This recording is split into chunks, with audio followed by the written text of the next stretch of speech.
खुद अपने आप सुधर जाइए तो बेहतर है, ये मत समझिए कि दुनिया सुधरने वाली है।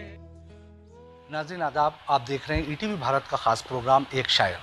नाज़रीन, एक शायर प्रोग्राम के तहत आज हमारे साथ हिंदुस्तान के मशहूर व मारूफ शायर मंजर भोपाली साहब मौजूद है।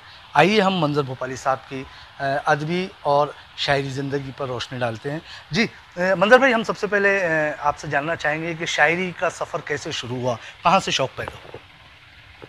ये खुदादा सलाहियत होती हैं और हर इंसान में कुछ ना कुछ सलाहियतें अल्लाह देता है। उसके अंदर अल्लाह की तरफ से कोई ना कोई सलाहियत ज़रूर होती है।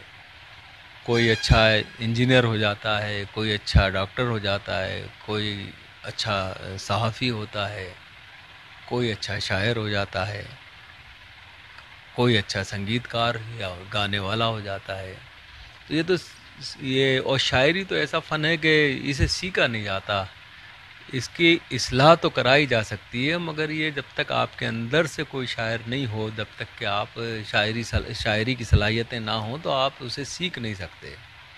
तो मैं तो कुदरती तौर पे मानता हूँ कि बहुत छोटा था जब से मैं शेर मौजू करने लगा था। 8वीं 9वीं की क्लास में था जब ही मैं मिसरे गढ़ देता था, और उसके बाद धीरे धीरे उस्तादों के साथ बैठा, बुज़ुर्गों की खिदमत करी, उनकी सोहबतों में रहा, और कई साल जहाँ हमारे उस्ताद शायर यहाँ के भोपाल के बैठते थे पुलपुख्ता पे, वहाँ उनकी खिदमत में हाज़िर हो जाता था शाम में। उनकी बातें, उनकी गुफ्तगू सुनकर थोड़ा बहुत जो मेरे अंदर शायराना सलाहियत थी, उन्हें कुदरत ने और उभार दिया।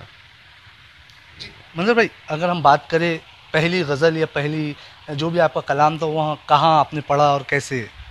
ये मैंने पहला मुशायरा, नशिस्तें तो बहुत पढ़ ली थी भोपाल में, मेरे ख़्याल से 74-75 के सन 74-75 में। मगर मुझे याद आता है पहला मुशायरा मैंने देवास में पढ़ा था, जो मुझे मेरे उस्ताद रज़ा रामपुरी साहब खुद के साथ चला गया था। मैं छोटा था बहुत, और वहाँ पे 2 गज़लें पढ़ी थी, और मेरे पास उस वक्त 2 ही गज़लें थीं, वही 2 गज़लें मैंने पढ़ दी थी। बहुत इब्तदाई ज़माना था मेरी शायरी का। आपने अपने उस्ताद का नाम लिया, रज़ा रामपुरी साहब का। किस तरह के उस्ताद थे, किस तरह से आपको उन्होंने तरबियत दी? देखिए, वो बहुत बड़ी शख्सियत थे, और उनके वालिद तो और भी बड़ी शख्सियत थे, पद्म विभूषण थे, अहमद जान खां थिरकवा साहब के साहबजादे थे। रज़ा साहब बहुत अच्छे शायर थे, बहुत अच्छे सहाफ़ी थे, उस्तादों में उनका शुमार होता था। तो यकीनन जब मैं उस्तादों के बीच में रहूँगा, उस्ताद के साथ रहूँगा, तो कुछ ना कुछ मुझे वो सिखाएंगे, और जो कुछ सिखाया उन्होंने सिखाया। मंजर भाई, आपने इतना कुछ मुशायरे, आलमी मुशायरे पढ़े हैं, बहुत करे हैं, और किताबें भी आपकी अब तक के कितनी निकल आई, और आगे क्या तरबियत दे रहे हैं आप? मेरी तकरीबन हिंदी उर्दू में, पाकिस्तान से उर्दू में, और हिंदुस्तान से भी उर्दू में, और हिंदुस्तान से देवनागरी में, और 3 रोमन, एक किताब रोमन और उर्दू और इंग्लिश में छपी, हिंदी में छपी है। तो मेरे ख़्याल से 10 से 12 किताबें मेरी मंजर आम पर आ चुकी हैं। और आपकी दुआओं से ये है कि मेरी किताब बहुत ही कम मेरे पास हैं, यानी इस वक्त मेरे पास 2-2, 3-3 किताबें रह गई हैं हर एडिशन की।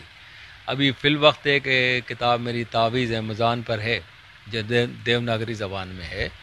तो इस तरह कई किताबें हैं, कई मैंने और भी काम किए हैं। बेटियों के लिए मैंने बहुत अच्छी एक मुरतब की है किताब, एक साए में चले आओ, पेड़ों पे दरख्तों पे मुरतब की है, जिसमें तकरीबन 800-900 शेर हैं मुख्तलिफ़ शोरा के। तो मेरा ये शौक़ है कि किसी अच्छे मौजू को पानी पे मैंने कुछ काम किया है कि जल ही जीवन है। इस तरह के काम मैंने किए हैं, और बस अल्लाह कराता है, मैं कर देता हूँ। नाज़रीन, जैसा कि आपको बता दें कि मंजर भोपाली साहब की जितनी शोहरत है और जितने अच्छे वो शायर हैं, उतनी ही अच्छी उनकी तरन्नुम है। आइए हम मंजर भोपाली साहब से उनका एक कलाम सुनते हैं। जी मंजर भाई। जी, मैं एक गज़ल के 3-4 शेर मुझे याद आते हैं तो सुना देता हूँ। तुम्हारी बात कहाँ घाव भरने वाली है, यही कटार तो दिल में उतरने वाली है। ہماری فلم میں یہ ٹی وی بتا رہے ہیں ہمیں، ہمارے ملک کی تہذیب مرنے والی ہے، ہمارے ملک کی تہذیب مرنے والی ہے۔